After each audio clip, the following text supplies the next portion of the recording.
At Christmas dinner, my father-in-law toasted the men who provide and told the table my husband would always be a failure. My husband said nothing. He didn't know I knew he'd sold his company that morning for 8 figures. My father-in-law raised his glass at the head of the Christmas table, and I watched my husband shrink before the man even spoke. I'd seen it coming through the whole meal. The way Richard kept steering the conversation toward money, the pointed questions about other people's promotions, the small, satisfied glances at my husband whenever someone mentioned success. "I'd like to make a toast," Richard said, standing, the candlelight catching his glass. "To the men in this family who provide, who get up every day and build something, who don't make excuses." He looked down the table at my husband, Daniel. "Some men have it," Richard continued, "and some men, no matter how many little projects they chase, just don't. I love my son. But let's be honest at this table, in the spirit of the holiday, Daniel was never going to be the kind of man who supports a family. Some people just aren't built to provide." The table went quiet. Daniel's mother looked at her plate. His sister stared at the candles. Daniel sat there and said nothing. He always said nothing. Richard smiled, warming to it. "I just hope, for your wife's sake, that one of these little startups finally turns into something. A man should be able to look his family in the eye and say he provided." I sat at the table and let it land, because I knew something Richard didn't. That morning, Daniel had sold his company.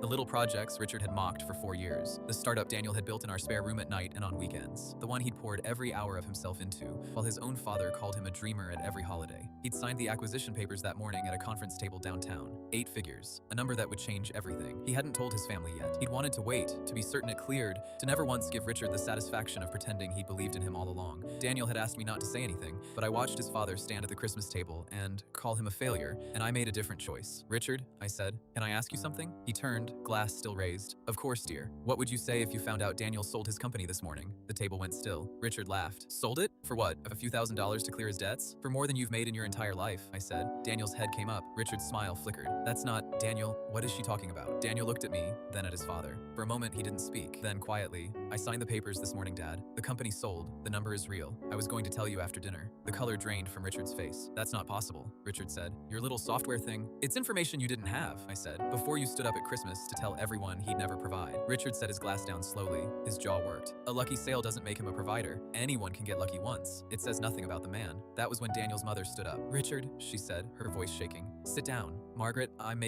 You've called our son a failure at this table for 4 years," she said. "Every holiday, in front of everyone, while he built something you were too proud to believe in. Sit down. I am not going to watch you do it one more time." The table was silent. Daniel looked at his mother, then at his father, and for the first time all evening, he sat up straight. "Dad," he said quietly, "I didn't build it to prove anything to you. I stopped trying to prove things to you a long time ago. I built it for her, and for the family you said I'd never have." Richard stood at the head of the table with nothing in his hands and nothing to say. Daniel's mother was still on her feet. She walked around the table, past her husband, and put her hand on her son's shoulder. "I always believed you," she said quietly. Daniel covered her hand with his, and Richard, alone at the head of the Christmas table, looked down the row of faces that had all turned toward his son and slowly lowered himself back into his chair.